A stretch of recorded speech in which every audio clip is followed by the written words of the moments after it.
करो आका, 21वीं कुंवारी कन्या की बलि। वापस लौट आओ और फिर से इस ब्रह्मांड में राज करो।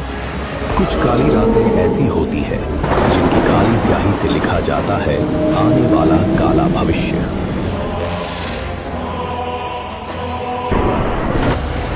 सिर्फ इन साधारण कन्याओं की बलि मुझे वापस नहीं ला सकती। मुझे वापस लाने के लिए चाहिए उस कुंवारी लड़की का खून जिसकी रगों में उबाल हो और जिसका सौंदर्य स्वर्ग की अप्सराओं के भी पसीने छुड़ा दे।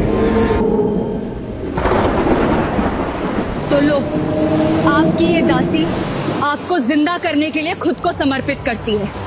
और इतना बोलते ही उस साये ने अपनी कलाई की नस काट ली और उठकर उस काले समुद्र की ओर बढ़ने लगी। उसकी नसों से टपकता खून इतना गर्म था कि जमीन पर गिरते ही भाप बनकर उड़ रहा था। साये के समाते ही काला तालाब सुर्ख लाल हो गया, मानो पानी नहीं खून बह रहा हो। समुद्र उबलने लगा, लहरें आसमान छूने लगी और फिर उस लाल समुद्र के बीच से धीरे धीरे निकला अंधकार का राजा कालकेय, और उसकी गोद में थी वो साया, बेहोश लेकिन जिंदा। मैं तेरी भक्ति से प्रसन्न हुआ हूं। मैं आपकी सच्ची दासी हूं आका। काला साम्राज्य वापस लाने का समय आ गया है। सारे नक्षत्र एक सीध में आ चुके हैं। अब आपको फिर से इस ब्रह्मांड में राज करना होगा। इसी दिन का मुझे हजारों सालों से इंतजार था, लेकिन अभी सिर्फ मेरा शरीर जिंदा हुआ है। मेरी ताकत अभी भी उस किताब में कैद है। तू मुझे वो किताब ला दे जिसमें मेरी आत्मा का टुकड़ा कैद है। कौन सी किताब आका? महर्षि भृगु की किताब। वो इस वक्त नील नाम के एक गुलाम के पास है। सुंदर नगर की काल कोठरी में सड़ रहा है वो।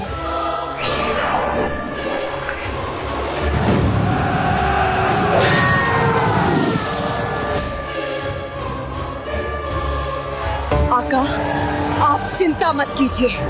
मैं वो किताब वापस लाऊंगी, आपकी आत्मा को आजाद कराऊंगी और इस ब्रह्मांड में एक बार फिर कायम होगा अंधेरा।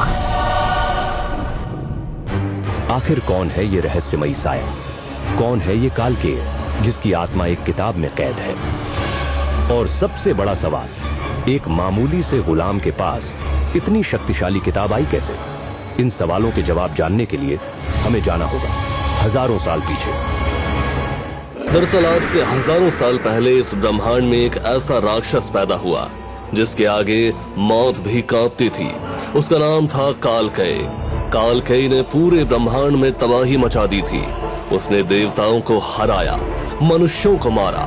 उसका सिर्फ एक ही मकसद था, पूरे ब्रह्मांड में अंधेरे का साम्राज्य फैलाना, जहां सिर्फ मौत हो, सिर्फ डर हो, सिर्फ कालकेय का राज हो। मैं हूँ कालकेय, इस ब्रह्मांड का असली मालिक। झुको मेरे आगे वरना मिट जाओगे। देवता हार रहे थे, मनुष्य मर रहे थे। लग रहा था कालकेय को कोई नहीं रोक सकता। तब देवताओं ने एक आखिरी उम्मीद के साथ सप्तऋषि मंडल के सरगना महर्षि भृगु को कालकेय को हराने भेजा। महर्षि भृगु और कालकेय के बीच ऐसा युद्ध हुआ जो 7 दिन और 7 रात चला। आखिर में महर्षि भृगु जीते, लेकिन वो कालकेय को मार नहीं पाए क्योंकि कालकेय अमर था। तब महर्षि ने एक उपाय किया। कालकेय, मैं तुझे नहीं मार सकता, लेकिन तेरी आत्मा का एक टुकड़ा इस किताब में कैद कर रहा हूँ। जब तक ये किताब सुरक्षित है, तू कभी पूरी तरह वापस नहीं आ सकता। महर्षि भृगु ने कालकेय की आत्मा का टुकड़ा उस किताब में कैद कर दिया और वो किताब उन्होंने वायुपुत्र वंश को सौंप दी। वायुपुत्रों, इस किताब को संभाल कर रखना। एक दिन इस किताब का असली वारिस जन्म लेगा। वो इस किताब की शक्तियों को जगाएगा और कालकेय को हमेशा के लिए खत्म करेगा। लेकिन तब तक इस किताब को कालकेय से बचाना होगा। और इसी तरह पीढ़ी दर पीढ़ी वो किताब वायुपुत्र वंश में आती रही। आखिर में वो किताब पहुंची राजा वीरेंद्र वायुपुत्र के पास और उनके बेटे नील वायुपुत्र को वो किताब विरासत में मिलनी थी, लेकिन किस्मत को कुछ और ही मंजूर था। आज वही नील वायुपुत्र जिसे ब्रह्मांड का उद्धारक बनना था, वो सुंदर नगर की कालकोठरी में गुलामों से भी बदतर जिंदगी जी रहा था, क्योंकि 5 साल पहले उसके अपने सौतेले चाचाओं नागेंद्र और यजुवेंद्र ने राजा वीरेंद्र को जहर देकर मार डाला और सारा इल्जाम नील पर लगा दिया। राजकुमार बन गया कैदी, मालिक बन गया गुलाम। आज नील महल के नौकरों की तरह काम कर रहा था। उसके हाथ में शरबत की तश्तरी थी। वो शाही मेहमानों को शरबत परोस रहा था। तभी सामने से आई शामल राज्य की राजकुमारी मणिकर्णिका, पूरे सप्त सिंधु की सबसे खूबसूरत राजकुमारी। नील की नजरें उस पर पड़ी और वो देखता रह गया, और उसी पल उसका पैर किसी चीज से टकराया। संतुलन बिगड़ा और शरबत की पूरी तश्तरी जा गिरी राजकुमारी मणिकर्णिका के ऊपर। अरे ये क्या किया तूने? मेरे कपड़े खराब कर दिए। अंधा है क्या? मणिकर्णिका की चीख सुनकर पूरा महल दौड़ा चला आया और सबसे पहले पहुंचा राजकुमार राजसत। उसने नील को देखा और जोर से हंसने लगा। मणिकर्णिका, आपने इसे पहचाना नहीं? ये आपका बचपन का प्यार है, नील वायुपुत्र, जिससे आपकी शादी होने वाली थी। देखो आज क्या हाल है इसका। राजदत्त की बात सुनकर मणिकर्णिका की आंखें फटी की फटी रह गई। उसने गौर से नील को देखा। हाँ, ये वही नील था। दरअसल जब नील ने सिर्फ 11 साल की उम्र में मूलाधार चक्र जागृत कर लिया था, तब पूरे सप्त सिंधु में उसके नाम की धूम मच गई थी। उसी वक्त शामल राज्य के राजा बिंदुसार ने अपनी बेटी मणिकर्णिका की शादी नील से करने का फैसला किया था, और मणिकर्णिका भी तभी से नील को दिल दे बैठी थी। लेकिन आज वही नील उसके सामने गुलाम की तरह खड़ा था। फटे कपड़े, चेहरे पर जख्म, आंखों में दर्द। अले गुलाम, तेरी हिम्मत कैसे हुई राजकुमारी के ऊपर शरबत गिराने की? राजदत्त ने नील को जोर से मारा। नील गिर पड़ा, लेकिन राजदत्त रुका नहीं। उसने लाते मारी, घूंसे मारे। देखा मणिकर्णिका, ये है तुम्हारा बचपन का प्यार। एक कीड़े की तरह रेंग रहा है मेरे पैरों में।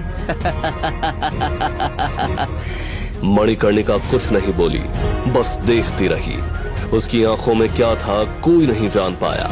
तभी राजदत्त ने कुछ ऐसा कहा जो सुनकर नील का खून खौल उठा। साला, तू बिल्कुल अपने बाप वीरेंद्र जैसा निकला। वो भी कमजोर था, कुत्ते की मौत मरा, और तू भी वैसे ही मरेगा। राजदत्त की ये बात सुनते ही नील की आंखों में आग जल उठी। उसके पिता का अपमान उससे बर्दाश्त नहीं हुआ, और अगले ही पल नील ने उठकर राजदत्त के मुंह पर इतना जोरदार मुक्का मारा कि राजदत्त उड़कर दीवार से जा टकराया। उसके मुंह से खून की धार निकल आई। उसकी नाक टेढ़ी हो गई। राजदत्त की हालत देखकर सबके होश उड़ गए। तूने मुझे मारा? साले, मैं तुझे जान से मार दूंगा। राजदत्त ने अपनी तलवार निकाली। वो नील को मारने के लिए दौड़ा। नील के पास कोई हथियार नहीं था। लग रहा था आज नील की मौत तय है। लेकिन तभी रुको राजदत्त! सबने चौंक कर देखा। राजकुमारी मणिकर्णिका ने राजदत्त को रोक दिया था। लेकिन राजकुमारी, इसने आपके कपड़े खराब किए और मुझे मारा। इसे सजा मिलनी चाहिए। सजा जरूर मिलेगी राजदत्त, लेकिन अभी नहीं। 2 दिन बाद मौत का मुकाबला है ना, वहाँ मारना इस गुलाम को सबके सामने, और जब तुम जीत जाओगे तब मैं तुम्हें अपना वर चुनूंगी। राजदत्त की आंखों में चमक आ गई। मणिकर्णिका जैसी खूबसूरत राजकुमारी को पाने का मौका। ठीक है राजकुमारी, 2 दिन बाद मौत के मुकाबले में मैं इस गुलाम का खून बहाऊंगा और तुम्हें अपनी रानी बनाऊंगा। राजदत्त मुस्कुराते हुए चला गया। सिपाहियों ने नील को उठाया और कालकोठरी की तरफ ले जाने लगे। लेकिन तभी मणिकर्णिका ने चुपके से नील के हाथ में एक चिट्ठी थमा दी। नील ने चौंक कर देखा, लेकिन मणिकर्णिका बिना कुछ कहे वहां से चली गई। कालकोठरी में पहुंचकर नील ने वो चिट्ठी खोली। उसमें सिर्फ एक लाइन लिखी थी, तुम्हें उस किताब को जलाना होगा। नील को कुछ समझ नहीं आया। कौन सी किताब? किसने लिखी ये चिट्ठी? मणिकर्णिका को कैसे पता किताब के बारे में? तभी नील को याद आई वो किताब जो उसके पिता ने मरते वक्त उसे दी थी। नील बेटा, ये किताब संभाल कर रखना। महर्षि भृगु की किताब है। इसमें वो शक्तियाँ जिनके लिए देवता भी तरसते हैं। जब सही वक्त आएगा, ये किताब तुम्हारी मदद करेगी। उस दिन से आज तक नील ने वो किताब छुपा कर रखी थी। कई बार पढ़ी लेकिन कुछ नहीं हुआ। और आज उस चिट्ठी में लिखा था किताब जलाने के लिए। नील सोच में पड़ गया। एक तरफ पिता की आखिरी निशानी थी, दूसरी तरफ वो चिट्ठी जो शायद उसकी जिंदगी बचा सकती थी। नील ने फैसला किया। 2 दिन बाद राजदत्त मुझे मार डालेगा, मुझे कुछ तो करना होगा, शायद इसी में कोई राज छिपा है। नील ने वो किताब निकाली। काल कोठरी में एक छोटा सा दिया जल रहा था।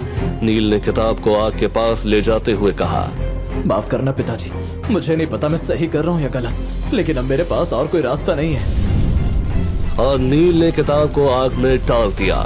किताब धू धू करके जलने लगी, लेकिन जैसे ही किताब का आखिरी पन्ना चला, कुछ ऐसा हुआ जिसकी कल्पना नील ने सपनों में भी नहीं की थी। किताब की राख में एक सुनहरी रोशनी निकली, इतनी तेज कि पूरी काल कोठरी जगमगा उठी। वो रोशनी हजारों छोटे छोटे टुकड़ों में बंट गई और वो सारे टुकड़े एक एक करके नील के शरीर में समाने लगे। ये क्या हो रहा है? रुको, मुझे कुछ महसूस हो रहा है। जैसे जैसे सुनहरे टुकड़े नील के शरीर में समा रहे थे, नील को लग रहा था जैसे उसके अंदर ताकत आ रही है, उसकी कमजोरी जा रही है, उसका दर्द खत्म हो रहा है। हाँ, मुझे ताकत मिल रही है, ये काम कर रहा है, मैं शक्तिशाली हो रहा हूँ। नील के चेहरे पर मुस्कान आ गई। उसे लग रहा था सब ठीक हो रहा है। अब वो राजदत्त से लड़ सकता है, अपने पिता का बदला ले सकता है। लेकिन तभी आखिरी टुकड़ा उसके माथे में समाया और अचानक नील बेहोश होकर जमीन पर गिर पड़ा। न जाने कितनी देर बाद जब नील की आंख खुली, उसके सामने खड़ी थी एक लड़की काले कपड़ों में, चेहरे पर रहस्यमयी मुस्कान। नील की आंखें फटी की फटी रह गई। तुम्हें वो किताब नहीं जलानी थी नील। अब काल कह को वापस आने से कोई नहीं रोक सकता। लेकिन तुम कौन हो? इसके बाद जैसे ही उस साये ने अपना नकाब हटाया, नील के पैरों तले जमीन खिसक गई। नहीं, ये नहीं हो सकता, धोखा किया तुमने मेरे साथ। अब बहुत देर हो चुकी है नील। काल कह आ रहा है और इस बार वो पूरे ब्रह्मांड को तबाह कर देगा। आखिर कौन है ये रहस्यमय साया जिसने नील के साथ इतना बड़ा धोखा किया? क्या वो मणिकर्णिका है? क्या काल कह वाकई वापस आ जाएगा? जो शक्तियां नील के शरीर में समाई है, आखिर वो क्या है? क्या नील उन शक्तियों का इस्तेमाल कर पाएगा? क्या होगा जब 2 दिन बाद मौत के मुकाबले में नील और राजदत्त आमने सामने होंगे? क्या नील रोक पाएगा कालकय को वापस आने से? क्या नील ले पाएगा अपने पिता की मौत का बदला? और आखिर क्या है वो भविष्यवाणी जो महर्षि भृगु ने की थी? अभी तक जो भी आपने सुना वो तो बस एक झलक है। असली कहानी तो अभी शुरू होनी बाकी है। नील के इस रोमांचक कहानी के सारे राज जानने के लिए अभी डाउनलोड कीजिए पॉकेट FM और सुनिए दिलों को दहला देने वाली कहानी महागाथा एकदम फ्री।